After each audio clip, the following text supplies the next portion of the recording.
So in this section I want to think about whether or not there's some sense in which philosophy as a subject is fundamental, or at least perhaps whether it's concerned with fundamental questions and issues. And this is something that people often say when they're trying to define or characterize what philosophy is. Right? They say that it's concerned with questions about the world or about ourselves that are fundamental. So what might this mean? Well, there's one sense in which I think it's obviously not quite true. So most people get on with their lives and get on with doing whatever it is that they do and thinking about whatever it is that they think without actually doing what they would characterize as philosophy, without stepping back and questioning the presumptions or presuppositions of the specific domain that they're studying. And that seems okay, right? So in that sense, it doesn't seem right to say that philosophy is fundamental, in the sense that it doesn't seem true to say that you need to do philosophy in order to do anything else. So in one sense, I don't think that philosophy or philosophical questions are fundamental. But I want to talk about another sense in which I think that they are. And that's the sense in which I don't think that it's possible to escape philosophical questions. So let me try and illustrate what I mean by way of an example. So next week we're going to be thinking about some issues in epistemology, studies to do with the theory of knowledge. And one thing that we're going to be thinking about is skepticism.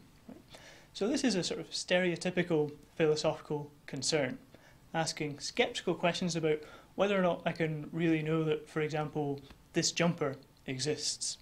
Now, in one sense, this sort of seems like the sort of question that gives philosophers a bad name. It doesn't seem like a very interesting question, right? Of course my jumper exists. Who would ever doubt that? Can't we just all get on with our lives and agree about that?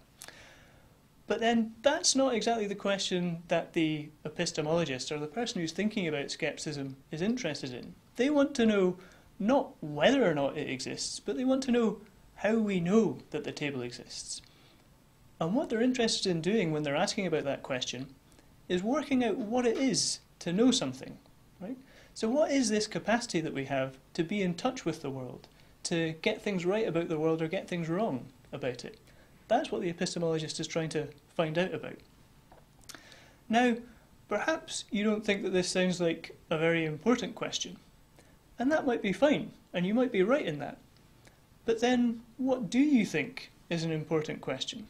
The sorts of epistemologists who are interested in these issues to do with skepticism and the status of our knowledge of the external world, they're interested in those questions because they're driven by the thought that these are questions about something really fundamental and important and interesting about who we are and what we are.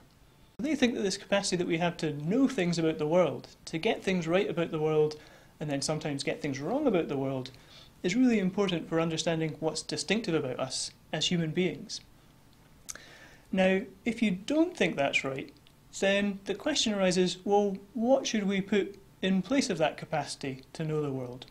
What is the most important or fundamental or interesting aspect of who or what we are as human beings? Or perhaps, if you're doing a different branch of philosophy, what are the most interesting and fundamental aspects of the bits of the universe that you're thinking about? So some other possible candidates: you might think that the most important thing about us is our capacity to speak or to use language.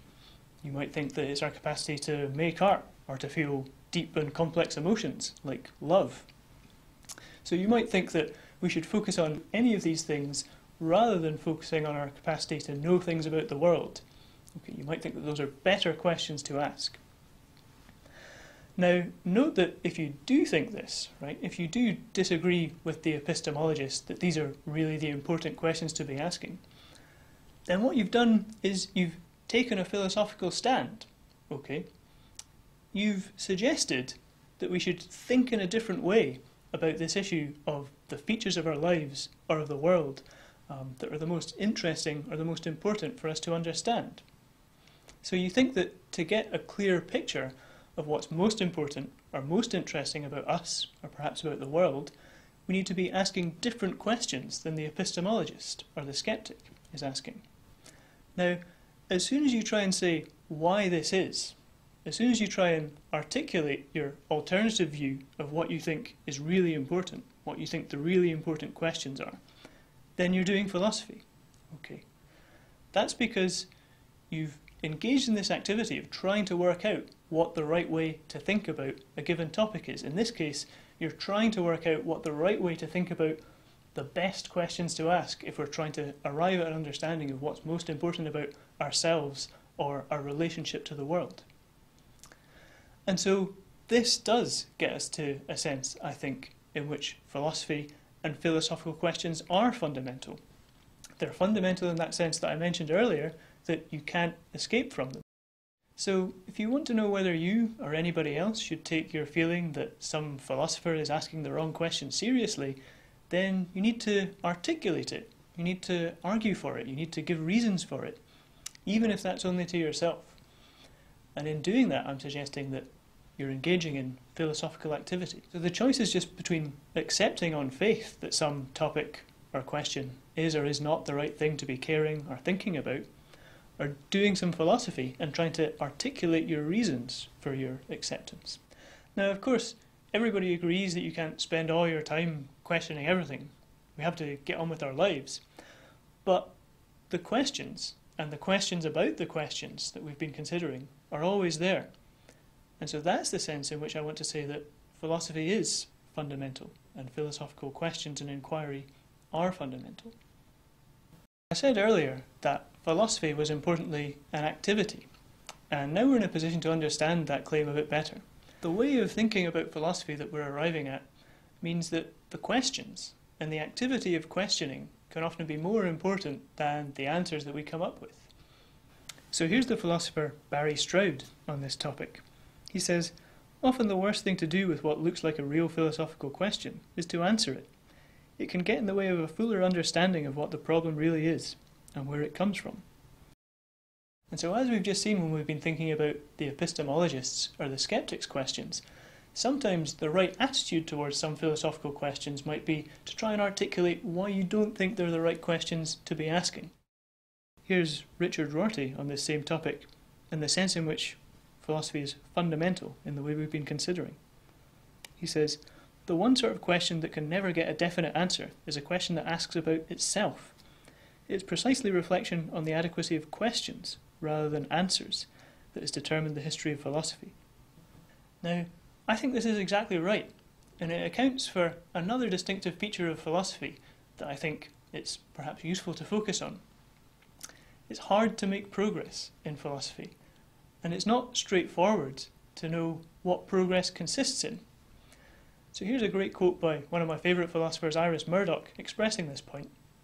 "It is sometimes said, either irritably or with a certain satisfaction, that philosophy makes no progress. It is certainly true, and I think this is an abiding and not a regrettable characteristic of the discipline, that philosophy has in a sense to keep trying to return to the beginning, a thing which it is not at all easy to do. There is a two-way movement in philosophy, a movement towards the building of elaborate theories, and a move back again towards the consideration of simple and obvious facts. Both these aspects of philosophy are necessary to it." And one last quote from Rorty again. "The reason for thinking that there will be no last philosophy is simply that no answer can fail to be an answer to a question, and that no question can guarantee its own permanent relevance." So, where are we? Well, we've seen that philosophy involves asking questions about some topic in an effort to come to the right way of thinking about it. But what I've been suggesting is important about philosophy is that we can always step further back and ask whether or not these questions are the right ones, whether we might be asking the wrong questions in a way that's obscuring the topic that we're trying to find out about. And so that's the sense that we've been concerned about in this little section of trying to articulate if there's a way in which philosophical questions or concerns are fundamental. So again, here's a good place to stop and think about what I've been saying. Do you think that the things that I've said have been consistent? Can you see if or whether there's a thread running through them? And do you think that they're compelling?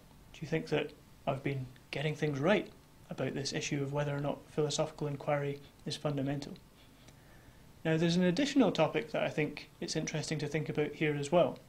So, a couple of years ago, Stephen Hawking made waves amongst philosophers by pronouncing philosophy dead in the first sentence of his book. And predictably, philosophers didn't like this.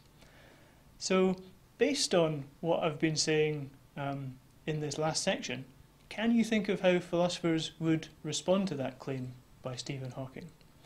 And what do you think Stephen Hawking might say in response to the responses?